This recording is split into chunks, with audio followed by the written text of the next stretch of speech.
안녕하세요, 여러분. 오늘도 즐거운 국어 시간입니다.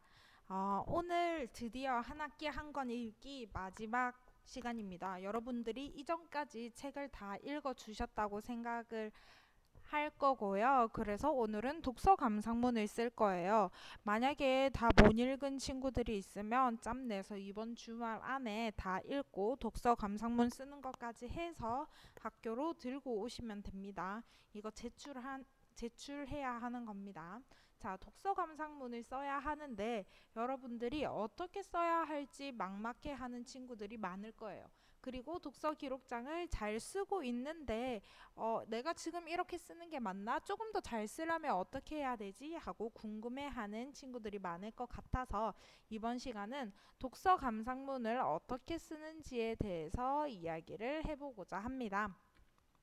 자, 독서 감상문을 첫 번째 쓸 때는 책을 읽게 된 동기에 대해서 먼저 이야기를 해주면 좋습니다. 첫 시작을 그래서 선생님이 옛날에 선생님 중고등학생 때 썼던 독서 기록장 앞부분 이제 부분 해당되는 부분을 따왔어요. 자, 여기 보면 이게 2010년도에 읽었던 책이에요. 백도시라는 건데 사실은 이건 책이라기보다는 약간 만화책이었어요. 만화책이었던 것 같은데 그거를 읽고 이렇게 썼던 거예요. 방학을 맞자 도서관에 갔다. 연극에 관한 책과 소설 등 여러 가지 책을 읽고 있다가 띄어쓰기도 안 했네. 읽고 있다가 새로운 책을 찾을 때 눈에 띈 책이다. 우선 나는 5.18 광주 민주화 운동에 관한 책이나 6월 항쟁 같은 민주화를 다룬 책을 좋아한다. 내가 여지껏 읽어본 책은 5.18에 관한 책이었다. 그런데 6월 항쟁이라니 읽고 싶다라는 생각이 들었다라고 하면서 일단 제가 기본적으로 가지고 있는 배경 지식 이런 것들을 내려 깔면서 그리고 그 주변 상황, 읽기 맥락 어떤 상황들이 있었고 내가 이 책을 만나기 전까지 어떤 관계가 있었는지 그런 맥락들을 활용해서 맨 처음에 읽기 동기를 쓰게 되는 거예요. 그냥 뭐 엄마가 추천해줘서 읽게 됐다. 이런 내용보다 조금 더 적극적이고 좀 주도적인 독서를 한 것 같아 보이게 쓰면 더 좋겠다는 의미입니다. 자, 그리고 이제 조금 이거는 해도 되고 안 해도 되는 거예요. 그래서 이제 작가에 대한 소개나 아니면 이 작품이 어떤 작품인가에 대한 소개인데 저는 개인적으로 이 한비아라는 분과 어, 분의 책을 읽으면서 많은 영향을 받아서 그 작가에 대한 이야기를 조금 넣었어요. 직접적으로 이 작가는 어떤 사람이고 이 작품은 어떠한 내용이다라는 내용도 괜찮지만 저처럼 이렇게 이야기를 해도 될 것 같아요. 자, 그건 사랑이었네를 중학교 때 읽었어요. 아마 이게 중3 때일 것 같아요. 해결하는 힘을 주는 사람. 6학년 어느 청소년 집회에서 본 한비야. 이때 이 6학년은 아마 초등학교를 의미하겠죠. 그녀의 눈빛에서 뿜어져 나오는 열정이 그대로 나를 감전시켰다. 이 사람, 남을 위해 사는 사람. 오지를 차다 지구에 세 바퀴 반이나 돌아 먹지 못하고 병에 신음하는 사람들을 위해 사는 사람. 그러고 중3, 견디기 힘든 외고 준비 시절, 엄마와의 싸움과 공부와의 싸움. 그때도 비아 언니는 힘을 주셨다. 마치 나를 위해 책을 쓰시는 듯 했다. 인생에서 가장 아름다운 시기. 하지만 내 고교 3년이 남은 70년이 넘는 세월을 결정해 버린다. 그래서 많은 고민과 충돌이 있었다. 이번에도 비아 언니는 나를 위해 그건 사랑이었네 라는 책을 쓰셨다. 내게 많은 생각을 하게 하셨다. 아닌가? 이거 보니까 2010년도에 쓴 것 같기도 하고 이 내용을 보니까 근데 너무너무 오글거려서 읽으면서 너무 힘들었습니다. 이런 식으로 한비아라는 사랑이 이 책을 쓴 작가가 어떤 사람인지 뭐 이런 얘기를 해도 되고 작품에 대한 이야기를 해도 돼요. 이게 작품 소개에 대한 이야기가 살짝 오묘하게 내용 요약과 오묘하게 되어 있는데 약간 이거는 오래된 미래를 읽고 쓴 거예요. 이제 그 다음에는 내용에 대해서 이야기를 합니다. 근데 내용을 이야기를 할 때는 이 내용이 말 그대로 요약이에요. 내용을 그대로 쭈쭈쭈쭉 쓰는 게 아니라 짧고 굵게 어떤 내용이냐면 이 책은 간단하게 이런 내용이다. 여기서 중요한 내용은 이런 것이다. 라는 식으로 길게 안 잡아도 됩니다. 전체 우리가 독서 기록장을 쓰는 데서 반보다도 더 작게 잡아야 할 것 같아요. 다른 이 앞에 사전의 내용이 한 반 정도 된다면 이 내용이 또 조금 차지하고 그 뒤에 이제 느낀 점이나 평가 그게 그만큼 또 들어가면 될 것 같아요. 자, 보면 이 책은 이거는 오래된 미래를 읽고 쓴 거라고 했죠. 이 책은 스웨덴의 여성학자 헬레나 노르베라 호지가 히말라야 산맥에 있는 라다크라는 마을에 민담 연구를 목적으로 갔는데 라다크에 반해서 그 마을에 오래 살며 그 마을에 대해 쓴 책이다라고 했는데 이 부분은 앞에 작품 소개 이 내용과 약간 연관이 될 것 같아요. 이렇게 작품을 소개를 하고 그리고 처음 라다크에 갔을 때 가난하고 나쁜 기후 상황에서도 그 사람들이 행복하게 사는 것과 그 도시가 관광 도시로 개발되어서 파괴되어 가는 과정과 지금 여러 공동체를 구성해서 실험 등을 하고 마을을 살리는 운동을 하고 있는 그런 내용이다, 이야기이다 하면서 이 전체적인 스토리가 이런 내용이 있었다라고 구구절절하지 않게 이렇게 간단하게 일목요연하게 요약을 했죠. 이 내용 요약을 할 때 네이버에서 뺏기지 말고 여러분들의 말로 여러분들이 표현할 수 있는 글로 써주시면 될 것 같습니다. 알겠죠? 그러고 나서 이제 다음 내용으로는 내가 이 책을 읽으면서 새롭게 알게 된 내용이나 아니면 이 책을 읽으면서 아 그렇구나 하고 깨달은 내용 뭐 없으면 안 써도 되겠지만 그런 거를 좀 써주면 좋을 것 같아요. 저는 또 고등학교 1학년 때 읽었던 내용이네요. 빼앗긴 돼지의 꿈을 읽고 라는 책인데요. 나는 여지껏 영국과 프랑스가 그렇게 나쁜 나라일 줄 몰랐다 하면서 새롭게 알게 된 내용을 요쪽에 이제 쓰게 되는 거죠.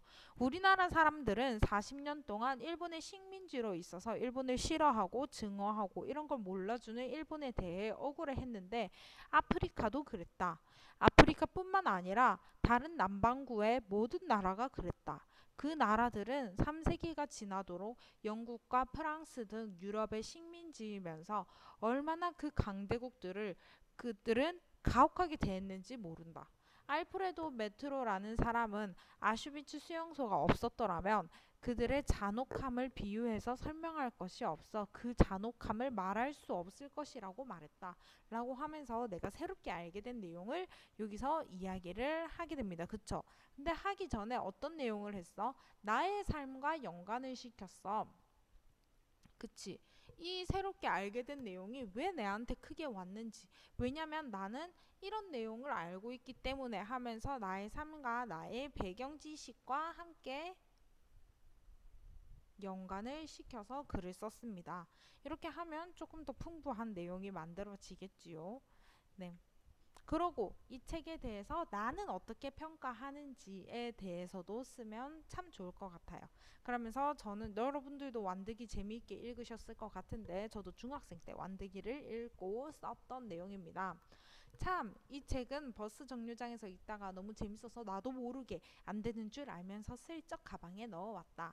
내가 저녁을 먹고 단숨에 읽고 여동생이 학교에서 단체로 읽었다며 거실에 던져놓으니 남동생 둘이 표지 모델 완득이의 멋진 권투 포즈에 반해 홀딱 읽어버렸다. 정류장인데. 정류장에서 들고 왔다고 혼내시던 아빠도 후다닥 읽으셨고 엄마가 읽고 제자리에 가져다 둘게 하시면서 가져가 버렸다. 이렇게 완득이는 우리 식구를 모두 단숨에 사로잡아 버렸다. 청소년 소설은 이래야 되지 않을까? 읽을 땐 쉽고 빠르고 재미있을 것. 읽고 나면 가슴 찡하고 할 말이 무지 많을 것. 시험에 지친 친구가 읽을 만한 책 뭐 있어? 라고 물어보면 나는 망설임 없이 대답할 것이다. 완득이 어때? 라고 약간 오글거린다 그쵸? 자 이런 식으로 이 책이 어떤지에 대해서 평가를 했어요. 이 책을 읽고 내 주변 사람들은 어떤지 그리고 나는 이 책을 누구에게 추천해 줄 건지 이 책에 대한 전체적인 나의 평가가 들어가게 되는 것이죠. 이런 식으로 쓰면 될 것 같고요. 그리고 마지막에는 이 책이 그래서 나한테는 어떤 영향을 미쳤는데에 대해서 써주면 될 것 같습니다. 이거는 가슴 뛰는 삶의 이력서로 다시 써라 라는 책을 읽고 쓴 내용인데요. 보면 이 두 사람 말고 더 많은 사람에게 영향을 받았다. 이 책이 어떤 거냐면 23명의 사람들의 이야기를 쭉 써놓은 거야. 그래서 23명의 모든 사람들로 인해 나의 직업이 뭐가 되었으면 좋을까 하고 이런 나의 진로에 대해서 고민을 했습니다에 대한 내용도 있으면 팍 임팩트가 있죠. 그 일이 내가 하고 싶은 것인가, 내가 잘하는 것인가, 그리고 나만을 위한 직업이 아닌 다른 사람을 도울 수 있는 일인가를 생각하게 되었다 라고 이야기를 했어요. 봐봐. 이게 진로에 대해서 이야기를 하면서 이 진로가 단순히 직장을 위한 진로가 아니라 나의 꿈과 그리고 약간 어떠한 사명 아니면 나 혼자를 위한 게 아니라 뭔가 공동체를 위한 공동체를 위한 그런 진로인지에 대해서 깊은 고민을 했다는 것을 이제 나한테 엄청 큰 영향을 미쳤다라고 이해를 할 수 있겠죠. 그러면서 내 꿈은 스튜어디스이다 이렇게 하면서 고등학교 1학년 때인데 이때는 스튜어디스가 너무 예뻐 보이고 멋있어 보여서 나도 저렇게 맨날 여행 다니고 그러면서 사람들한테 항상 저렇게 웃으면서 잘 대해주는 사람이 되고 싶어라고 생각을 했던 것 같아. 그래서 이렇게 했네. 내 꿈은 스튜어디스다. 이 꿈으로 나는 전 세계를 돌아다니면서 세계 각국의 불쌍한 아이들을 도와줄 것이고 돕기를 원하는 사람들과 연결을 시켜주고 싶다. 이런 꿈을 넘어서 꿈을 갖게 해준 이 책을 우리 태봉고등학교 모든 가족들에게 소개시켜주고 싶다라고 이야기를 했었네요. 네. 이런 식으로 마지막으로 나한테 어떤 영향을 미쳤는지에 대해서 이야기를 하면 좋을 것 같습니다. 이제 여러분도 독서 감상문을 써 볼 건데요. A4 용지 한 장으로 할 거예요. 폰트 뭐 15 이렇게 해서 대충 쓰지 마시고요. 마음 같아서는 10으로 하고 싶었는데 11 정도로 하겠습니다. 저는 컴퓨터가 없어서 손으로 쓸 건데요. 하면 A4 용지 한 장에 적당한 크기로 쓴다고 생각을 하고 써주시면 되고요. 공책에 쓰더라도 뭐 앞뒤로 쓰면 한 장 정도가 나오겠죠. 그리고 책 한 장이 한 바닥을 의미할게요. 한 바닥을 의미합니다. 그리고 책 제목 들어가야 되고 저자 들어가야 되고 출판사 꼭 들어가야 하고요. 이거는 그리고 위에 설명했던 내용이 들어가서 풍부한 내용을 만들어 보면 좋겠습니다. 그러면 화이팅 하시고요. 다음 주에 뵙겠습니다. 안녕.